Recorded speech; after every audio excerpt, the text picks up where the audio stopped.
Class 5 অর্থাৎ পঞ্চম শ্রেণীর ফার্স্ট ইউনিট টেস্টের গণিতের সাজেশনস নিয়ে আমাদের আজকের এই ভিডিও। সম্ভবত প্রত্যেকটা স্কুলে মার্চের শেষ সপ্তাহে অথবা এপ্রিলের প্রথম সপ্তাহ থেকেই শুরু হয়ে যাবে ফার্স্ট সামেটিভের এক্সামগুলো। তাই সেই পরীক্ষাতে ভালো রেজাল্ট করার জন্য আমি তোমাদের জন্য নিয়ে এসেছি গণিতের এক্সক্লুসিভ সাজেশনস ভিডিও। আমার দেওয়া এই সাজেশনস ভিডিও তোমরা প্রথম থেকে শেষ পর্যন্ত মন দিয়ে দেখতে থাকো এবং এই সাজেশনস ভিডিওতে যে সমস্ত অঙ্কগুলো নিয়ে আমরা আলোচনা করছি এই অঙ্কগুলো যদি তোমরা বাড়িতে ভালোভাবে মন দিয়ে প্র্যাকটিস করতে থাকো তাহলে আমি 100% নিশ্চিত তোমরা পরীক্ষায় খুব ভালো রেজাল্ট করতে পারবে, পরীক্ষাতে ফুল মার্কস তোমরা পাবেই। অঙ্কের সাজেশনসের ক্ষেত্রে একটা কথা অবশ্যই মাথার মধ্যে রাখবে, বাকি সাবজেক্টগুলোর মতো কিন্তু অঙ্কের সাজেশনস নয়। বাকি সাবজেক্টে আমরা সাজেশনসে যে প্রশ্নগুলো দিচ্ছি সেই প্রশ্নগুলো মুখস্থ করে নিলেই হয়ে যাবে। অঙ্কের ক্ষেত্রে সাজেশনসে যে সমস্ত অঙ্কগুলো দেওয়া থাকবে সেই একটাও অঙ্ক কিন্তু তোমরা মুখস্থ করবে না, সেই অঙ্কগুলো ভালোভাবে বুঝে বুঝে প্র্যাকটিস করবে, তার প্যাটার্নগুলোকে ভালো করে বুঝবে। কারণ অনেক সময়ই হয় আমরা বইয়ে যে সমস্ত অঙ্কগুলো প্র্যাকটিস করছি পরীক্ষার সময় সেই টাইপসের অঙ্কটাই থাকলো কিন্তু তার নামটা বা তার সংখ্যাগুলো চেঞ্জ করে দেওয়া থাকলো। তাই তুমি যদি বুঝে বুঝে প্র্যাকটিস করো তাহলে পরীক্ষার সময় সেই অঙ্কটা বুঝতে সুবিধে হবে এবং সহজেই সেই অঙ্কগুলো তোমরা করে ফেলতে পারবে। নমস্কার, দিশা টিউশন সেন্টারে তোমাদের সবাইকে জানাই স্বাগত।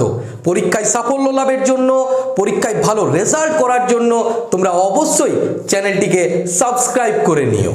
খুব তাড়াতাড়ি তোমাদের ফার্স্ট ইউনিট টেস্টের পরীক্ষার জন্য অন্যান্য সাবজেক্টগুলোর থেকেও সাজেশনস ভিডিও আসতে চলেছে, তাই কোনো সাজেশনস ভিডিও যাতে তোমার মিস না হয়ে যায় তার জন্য অবশ্যই অল নোটিফিকেশন অন করে নিও। ভিডিও ভালো লাগলে ভিডিওতে অবশ্যই লাইক কমেন্ট করে দিও এবং এই প্রত্যেকটি ভিডিও তোমার বন্ধুদের সঙ্গেও কিন্তু বেশি বেশি করে শেয়ার করে নিও। এখন তোমাদের ক্লাস 5-এর গণিতের ফার্স্ট ইউনিট টেস্টের সাজেশনসটা দেখার আগে আমরা একটু জেনে নেব ইউনিট টেস্টের পরীক্ষার ধরন সম্পর্কে। এর আগে তোমরা ইউনিট টেস্ট পরীক্ষা হয়তো প্রাইমারি স্কুলে দিয়েছো, হাই স্কুলে কীরকমভাবে হবে সেটা সম্পর্কে একটু জেনে নাও। তোমাদের যে পরীক্ষা হবে ফার্স্ট ইউনিট টেস্টের পরীক্ষার ফুল মার্কস থাকবে 10 এবং এই প্রত্যেকটা পরীক্ষায় তোমরা সময় পাবে 20 মিনিট এবং তোমাদের এই যে ইউনিট টেস্টের পরীক্ষাগুলো হবে সেখানে তোমাদের যে কোশ্চেনটা দেওয়া থাকবে তার ওপরই কিন্তু অ্যান্সারগুলো লিখতে হবে। তাই কোশ্চেন অনেক সময় থাকে যে দুটো কোশ্চেনের মধ্যে একটা কোশ্চেন করব, তাহলে সেখানে কোশ্চেন পড়ার সময় সিলেক্ট করে নেবে যে কোন কোশ্চেনটা করবে। কারণ তুমি কোনো একটা কোশ্চেন দিয়ে শুরু করলে পরে মনে হলো যে না এটা মিলছে না তাহলে এটা করি, তখন এটা করতে গিয়ে আর তোমার কাছে জায়গা থাকবে না এবং সময়টাও অনেক কম 20 মিনিট, তাই সেই সময়ের মধ্যেই তোমাকে পরীক্ষাটা শেষ করতে হবে। তাই অবশ্যই প্রথমে পুরো কোশ্চেন পড়ে তুমি ভেবে নেবে যে কোন কোন কোশ্চেনের অ্যান্সারগুলো করবে। যে কোশ্চেনের অ্যান্সারগুলো করতে পারবে বা যেগুলো মনে হচ্ছে যে জানা আছে সেই কোশ্চেনগুলো আগে করে নিও, তারপর যখন সময় থাকবে বাকি কোশ্চেনগুলোও তোমরা অ্যাটেম্প্ট করতে পারো। এবং আরেকটা কথা অবশ্যই মাথার মধ্যে রাখবে, কোশ্চেনের উপরই জায়গা থাকবে তোমাদের নাম, রোল নাম্বার, ক্লাস, সেকশন এগুলো লেখার, সেগুলো কিন্তু প্রপারলি ঠিকঠাকভাবে লিখবে। তাহলে কোশ্চেনের ওপর কিভাবে অ্যান্সার লিখতে হয় এই ব্যাপারটা নিশ্চয়ই তোমাদের সবার কাছে পরিষ্কার হয়েছে। যদি অসুবিধে হয় কমেন্টের মাধ্যমে আমাকে অবশ্যই জানিও। এখন তাহলে চলো দেখে নেওয়া যাক তোমাদের এই ফার্স্ট ইউনিট টেস্টের পরীক্ষার জন্য কোন কোন অঙ্কগুলো ভালোভাবে প্র্যাকটিস করতে হবে। সাজেশন দেখার আগে আমরা প্রথমেই দেখে নেব তোমাদের ক্লাস 5-এর গণিতের ফার্স্ট ইউনিট টেস্টের সিলেবাস, অর্থাৎ এই পরীক্ষাতে কোন কোন অধ্যায়গুলোর থেকে তোমাদের প্রশ্ন থাকবে। বেশিরভাগ স্কুলেই ফার্স্ট ইউনিট টেস্টের পরীক্ষাতে অধ্যায় 1 আগের পড়া মনে করি থেকে শুরু করে অধ্যায় 6 সহজে বড় সংখ্যার হিসাব করি, অর্থাৎ তোমাদের গণিত বইয়ের 1 পাতার থেকে 76 পাতা পর্যন্ত যে অঙ্কগুলো আছে সেই অঙ্কগুলোর থেকেই প্রশ্ন আসার সম্ভাবনা বেশি। কিন্তু কিছু কিছু স্কুলে হয়তো এই অধ্যায় 1 থেকে শুরু করে অধ্যায় 5 মিষ্টি মুখ হোক, অর্থাৎ 1 পাতার থেকে 63 পাতার মধ্যে যে অঙ্কগুলো আছে সেই অঙ্কগুলোও থাকতে পারে। এখানে ব্যাপারটা তোমরা ভালোভাবে বুঝে নাও। বেশিরভাগ স্কুলের যা সিলেবাস ফার্স্ট ইউনিট টেস্টের ক্লাস 5-এর সেটা হচ্ছে 1 পাতার থেকে 76 পাতা পর্যন্ত। কিছু কিছু স্কুলে হয়তো এটা হতে পারে। এখন তোমাদের স্কুলে কোন অধ্যায় থেকে কোন অধ্যায় অর্থাৎ কতগুলো অধ্যায় নিয়ে প্রশ্ন থাকবে এটা জানার সব থেকে ভালো উপায় হলো তোমাদের স্কুলে তোমরা একবার জেনে নেবে, তোমাদের গণিত স্যারকে জিজ্ঞাসা করে নেবে যে তোমাদের স্কুলে কোন কোন অধ্যায়গুলোর থেকে এই ইউনিট টেস্টে প্রশ্ন থাকবে। সবাই বুঝতে পেরেছো আমি কি বলতে চাইছি? তাই অবশ্যই সিলেবাসটার জন্য তোমরা তোমাদের স্কুলে একবার যোগাযোগ করে নিও। এরপর আমরা জেনে নেব কোশ্চেন প্যাটার্ন অর্থাৎ নম্বর বিভাজন। এই যে অধ্যায়গুলোর থেকে প্রশ্ন থাকবে সেই প্রশ্নগুলো কিভাবে থাকবে, কোন টাইপসের প্রশ্ন থাকবে। প্রশ্নের শুরুতেই তোমরা পাবে অতি সংক্ষিপ্ত প্রশ্ন অর্থাৎ এমসিকিউ থাকতে পারে, শূন্যস্থান পূরণ বা সত্য মিথ্যা বা একদম ছোট ছোট অঙ্ক, যেগুলো সাধারণত হয় 1 মার্কসের। এই 1 মার্কসের কোশ্চেন সাধারণত পরীক্ষাতে 6টিই থাকবে, কোনো কোনো স্কুলে 6-এর কম বা বেশিও থাকতে পারে। যেহেতু এই ইউনিট টেস্টের কোশ্চেনগুলো প্রত্যেকটা স্কুলই তাদের নিজস্ব কোশ্চেন করে থাকেন, তাই সেটা পুরোপুরিভাবে বলা মুশকিল, কিন্তু অতি সংক্ষিপ্ত প্রশ্ন তোমরা মোটামুটি 6টা বা 5টা পাবে। তারপর থাকে সংক্ষিপ্ত প্রশ্ন অর্থাৎ যেগুলো হয় 2 মার্কসের অঙ্ক। এই 2 মার্কসের অঙ্ক সাধারণত 2টিই থাকবে, তাহলে এই 2 মার্কসের অঙ্ক তোমরা পেয়ে যাবে এখান থেকে 2 2 4। অর্থাৎ এই ফার্স্ট ইউনিট টেস্টের যে কোশ্চেন হবে সেখানে তোমরা 1 মার্কসের কিছু কোশ্চেন পাবে, কিছু 2 মার্কসের কোশ্চেন পাবে। কোনো কোনো স্কুলে হয়তো একটা 3 মার্কসের কোশ্চেনও থাকতে পারে। যেহেতু ফার্স্ট ইউনিট টেস্টের পরীক্ষা তোমাদের 10 মার্কসের হয়ে থাকে, তাই 3 মার্কসের প্রশ্ন আসার সম্ভাবনা একটু কম। অর্থাৎ বেশিরভাগ স্কুলে কিন্তু 3 মার্কসের প্রশ্ন থাকবে না, 1 বা 2 মার্কসের প্রশ্নই কিন্তু বেশি থাকবে। তাই ছোট ছোট অঙ্কগুলো কিন্তু ভালোভাবে প্র্যাকটিস করবে।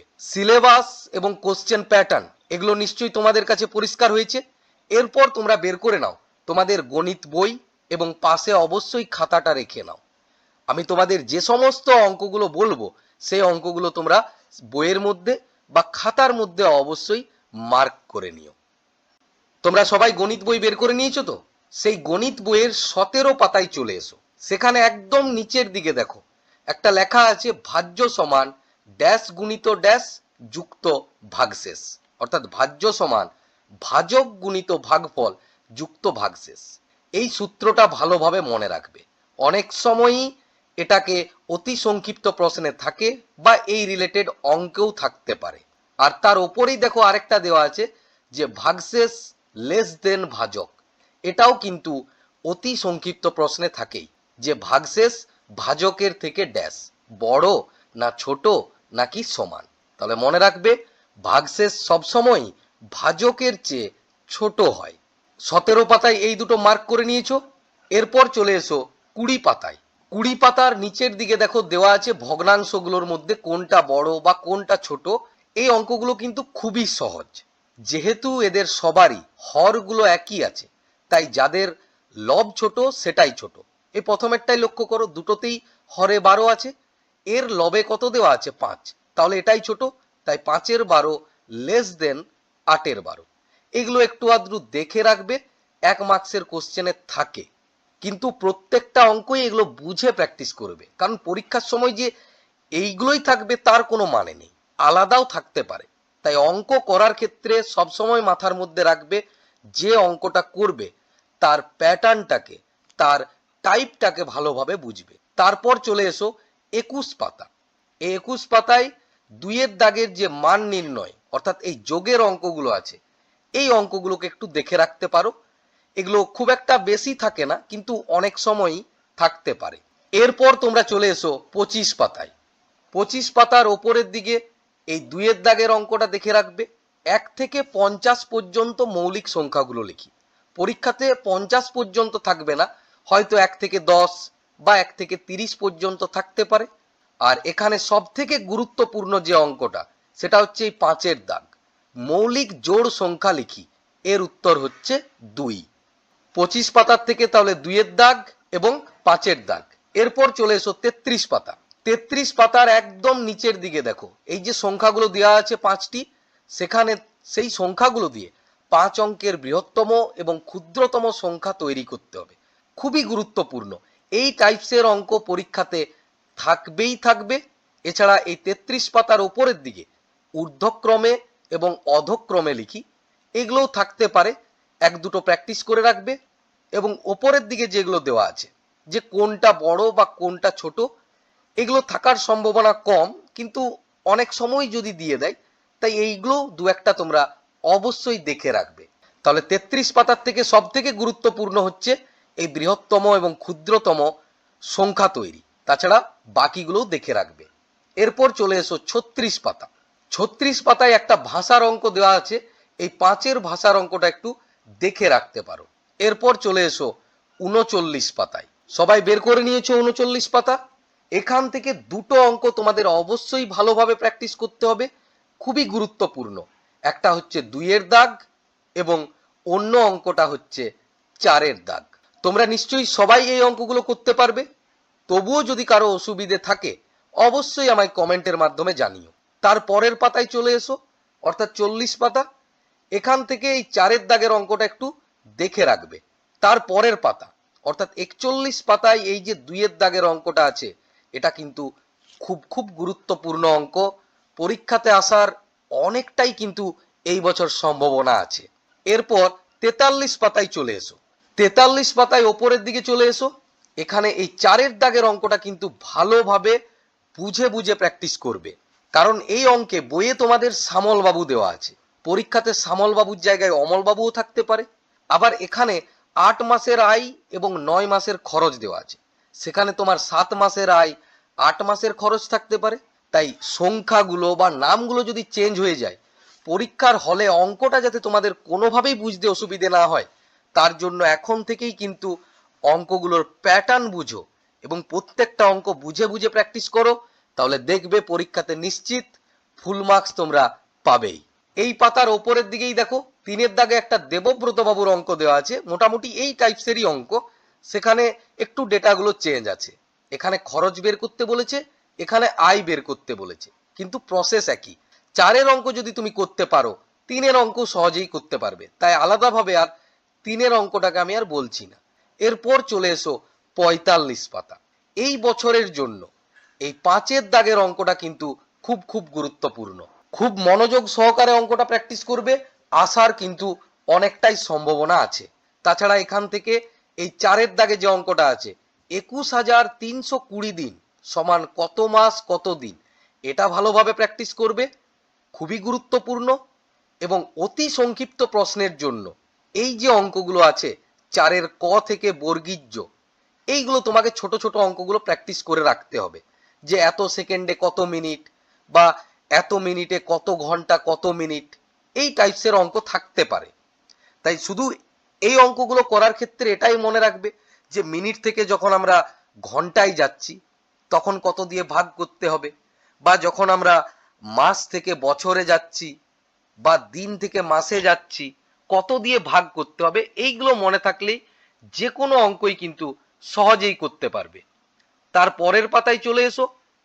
এই 46 পাতার থেকে তোমরা শুধুমাত্র 9-এর অঙ্কটা দেখে রাখবে। 74,276 দিন সমান কত বছর কত মাস কত দিন। এখানে দেখো দিন থেকে বছরে যেতে বলেছে, তাহলে এক বছর মানে কত দিন? 365 দিন।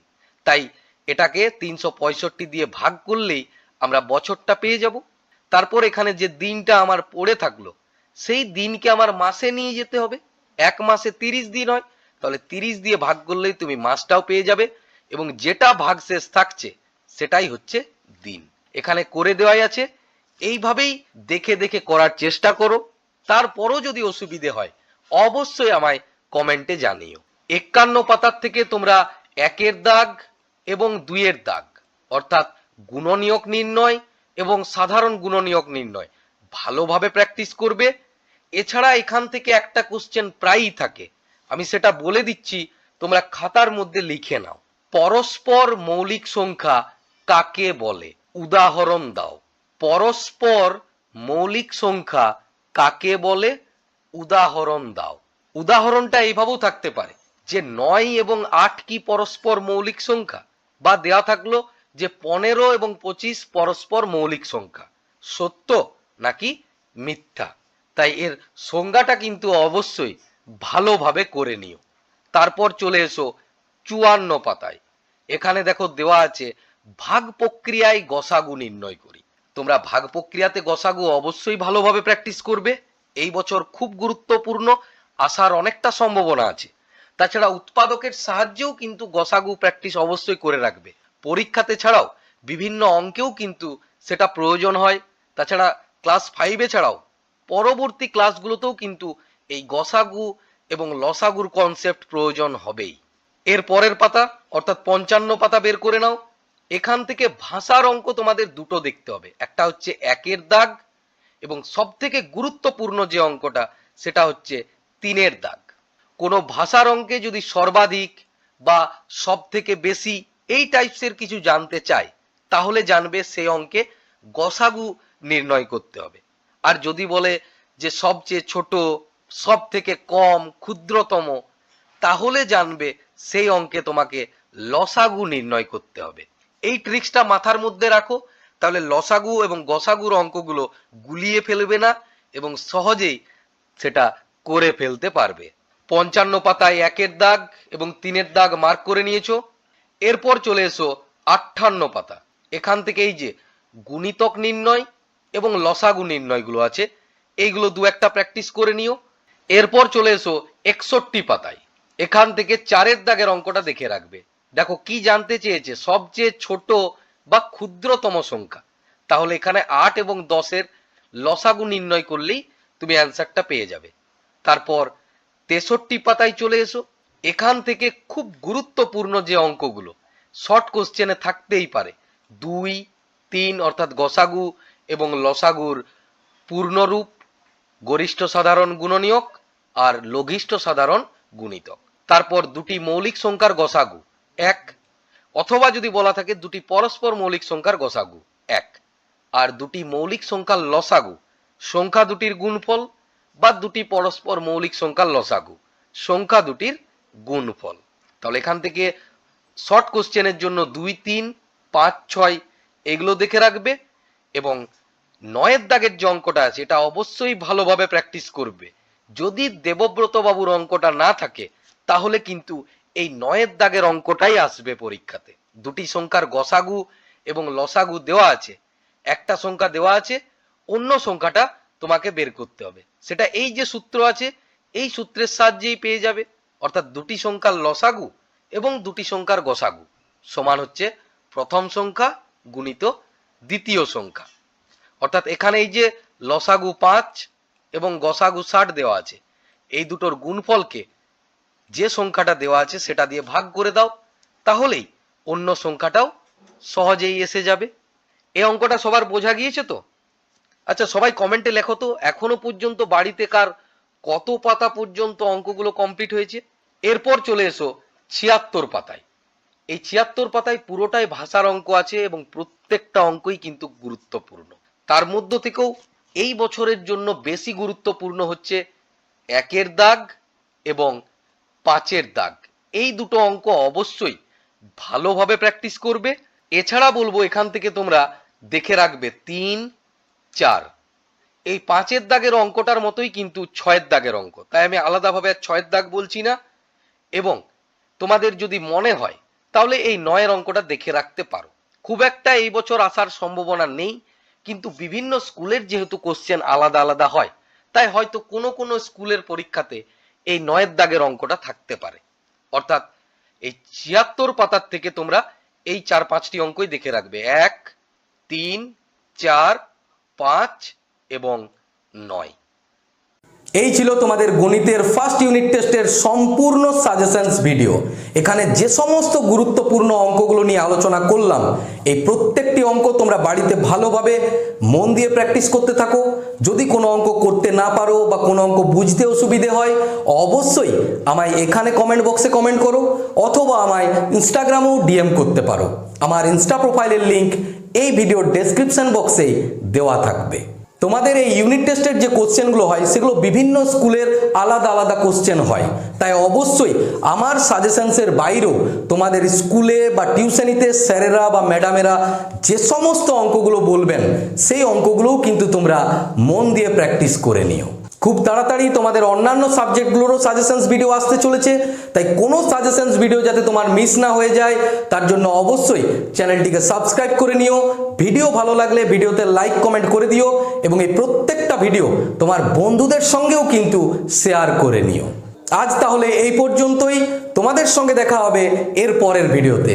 সবাই সুস্থ থেকো, ভালো থেকো এবং বাড়িতে অবশ্যই মন দিয়ে পড়াশোনা করতে থাকো।